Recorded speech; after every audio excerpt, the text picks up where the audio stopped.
Bail మీద వచ్చాడు. అయితే ఈ బెయిల్లే ఆయన నిర్దోషిగా దాదాపు రుజువైంది అన్నట్టుగా టీడీపీ నేతలు చెప్తున్నారు. ఈ రోజు భారీ ర్యాలీకి కూడా సన్నాహాలు చేశారు. యువ నాయకులు ఉన్నారు మనతో పాటు స్టూడియోలో, ఉద్యమాల నేపథ్యం కానీ పార్టీలో కష్టపడి పైకి వచ్చిన యువ నాయకులు. అసలు మనం మాట్లాడేది ప్రజలు చూస్తున్నారు. సరే, ప్రజల్ని కూడా మనం అవినీతికి అలవాటు పడిపోయారు, డబ్బు తీసుకొని ఓటేస్తున్నారు అని మనం మాట్లాడుతూ ఉన్నాం. అందరూ అనుకుంటున్నది అలాగే చూద్దామా, లేదు మనం మాట్లాడదాం ఎక్కడన్నా ఒక పాయింట్. ఇప్పుడు నేను వ్యక్తిగతంగా ఒక పార్టీని విమర్శించకుండా ఒక వ్యక్తిని విమర్శించడం, మొత్తం వ్యవస్థ గురించి చెప్తాను.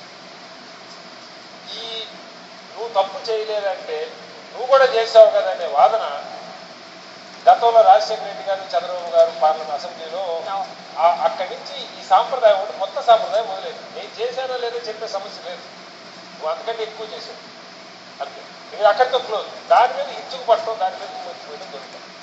ఇక్కడ సత్సాంప్రదాయాలన్నీ మొత్తం వదిలేశాం. ప్రజలు మ్యాండేట్ ఆయన చెప్పారు, ఇక్కడ తెలంగాణలో 63 మందికి ఇస్తే మీరు 85 మంది చెప్పారు. ఖచ్చితంగా ఒక ప్రజా తీర్పుని ఉల్లంఘన, అందులో నేను మొత్తం వస్తాను. ఒక పార్టీ నుంచి గెలిచిన ఎమ్మెల్యేని మీ పార్టీలో చేర్చుకుంటారు, అందులో మీకు అధికారం ఉంది, మీకు పూర్తి మెజార్టీ ఇచ్చారు, రాజీనామా చేయించి పోటీ చేయించాలన్నటువంటి ఆలోచన టీఆర్ఎస్ పార్టీ. ఏకంగా ఇక్కడ గెలిచిన ఎమ్మెల్యేని మంత్రి పదవులు కూడా మనం ఇస్తా ఉన్నాం. మరి తెలుగుదేశం అద్భుతంగా చేసిందా? దీన్ని ఈ ఎన్నికల తర్వాత మొదలుపెట్టింది తెలుగుదేశం. 9వ రోజే పార్లమెంటు సభ్యుడిని మీ దగ్గర తెచ్చేసుకున్నారు కండవాగం. ఏకంగా వైకాపా నుంచి గెలిచిన పార్లమెంటు సభ్యుడిని కండవాగం తిరిగి. ఇవాళ జైలు నుంచి బయటకు వచ్చే నాయకుడికి స్వాగత సత్కారం. ఇది మొదలైంది అక్కడ, భారీగా మొదలైంది వైఎస్ జగన్మోహన్ రెడ్డి విమర్శించారు కూడా, అందరూ విమర్శించారు. నేననేది ఒక విజువల్ దొరికింది, ఒక విజువల్ చాలా స్పష్టంగా ప్రకటించలేదు. అది హక్కుల బంతు కాదు, వాస్తవం చెప్పి ఫోరెన్సిక్ రిపోర్ట్ వచ్చింది.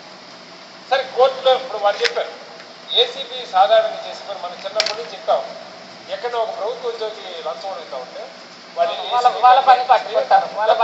ఇప్పిస్తారు, ఆ డబ్బులకు ముందే ఒక పౌడర్ చల్లుతారు. ఇక డబ్బులు తీసుకోవడానికి ఏసీబీ ప్రేరేపించిందంటే మనం చెప్పేది ప్రజలు కూడా వినాలి కదా. ఇప్పుడు డబ్బులు తీసుకోపోతే కత్తి పెట్టి తీసుకోపిస్తే అది వేరు, తీసుకోపోతే నువ్వు చంపేస్తానంటే వేరు. అవినీతికి నువ్వు డబ్బులు అడుగుతా ఉంటే, నువ్వు డబ్బులు ఇస్తుంటే తీసుకోమని చెప్పి వాళ్ళు రిపోర్ట్ చేసి నాకు డబ్బులు ఆఫర్ చేస్తున్నారు వ్యక్తి రిపోర్ట్ చేస్తే ఆయన కోర్టు ధిక్కారం చేశారు, నాటికి పోదు, అది వేరే చర్చ.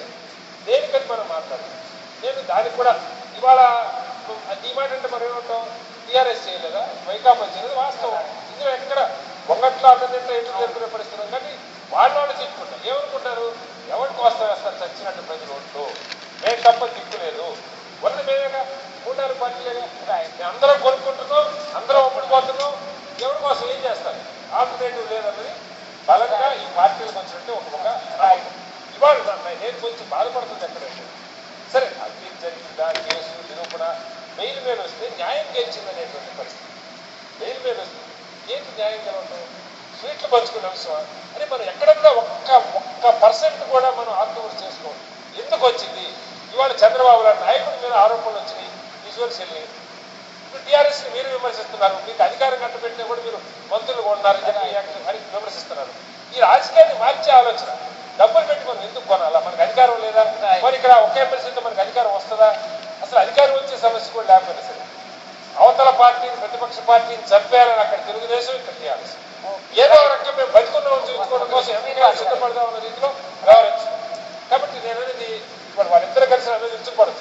యువ నాయకులు నేను చెప్పేది ఏంటంటే, యువ నాయకులు ఇప్పటికన్నా అరే మన వల్ల పార్టీలో ఒక్కరోజు మార్పు రాకపోవచ్చు, ఎక్కడో చోట మొదలుపెట్టి అరే ఏంటంటే మన వల్ల మార్చుకున్నాను. నాకు నిన్న ఒక ఆయన తెలుగుదేశం నాయకులు వచ్చారు, మీరు గుర్తుండే విదేశంలో ఇక్కడే వచ్చినారు, ఆయన చెప్తున్నారు ఈ మధ్య పాలసీ మీద ఏదైతే నేను బాబు గారికి చాలా గట్టిగా చెప్పాను, అలా మీరు కేసీఆర్ గారికి కూడా చెప్పండి. అంటే ఎక్కడో చోట ఎవరో ఒకళ్ళు మాట్లాడతాం. ఈ పార్టీ తప్ప నిజంగా అర్ధరాత్రి పెద్ద ఎత్తున దేశంలో మార్పు వచ్చేసి పెద్ద పార్టీలు వచ్చేస్తే నిజాయితీ అయిన పార్టీలు, ఈ పార్టీలో కూడా సంస్కరణలు మొదలైతే తప్ప, ఈ కొనుగోలు అమ్మకాలు అయితే తప్ప దేశం బాగుంటుంది. కాబట్టి వాళ్ళు అది మొదలు పెడతారని నేను ఆశిస్తాను.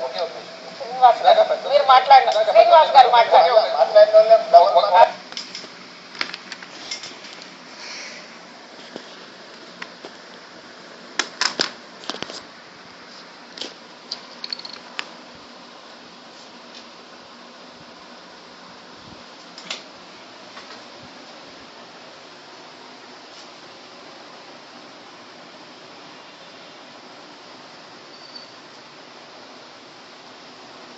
కటారి గారు లోక్సత్తా పార్టీ నుండి కటారి గారు బాగా మాట్లాడారు.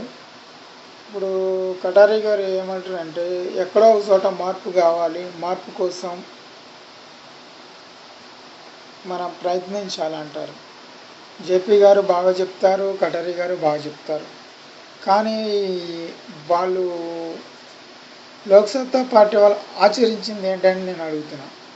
లోక్సత్తా పార్టీ మార్పు అని 2009లో స్టార్ట్ చేశారు పార్టీ. 2009లో స్టార్ట్ చేసినప్పుడు 2009లో అన్ని నియోజకవర్గాల్లో తెలంగాణ ఆంధ్ర కలిసినప్పుడు అన్ని నియోజకవర్గాల్లో అభ్యర్థులు నిల్చోబెట్టారు. కానీ 2014 వచ్చేపాటికి అభ్యర్థులను తగ్గించారు. ఇండైరెక్ట్గా తెలుగుదేశానికి సపోర్ట్ చేశారు ఏపీలో. ఇక్కడ తెలంగాణలో ఓన్లీ జేపీ గారి మీదే ఫోకస్ పెట్టారు. ఆయన ఒక్కడే గెలవాలి అని. అంటే ఇప్పుడు లోక్సత్తా పార్టీ ప్రజల కోసం ఆలోచిస్తుందా, వాళ్ళ సొంతంగా ఎదగాలని ఆలోచిస్తుందా?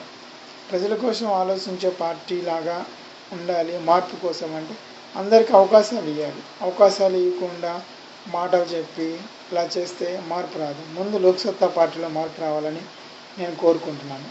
జై హింద్.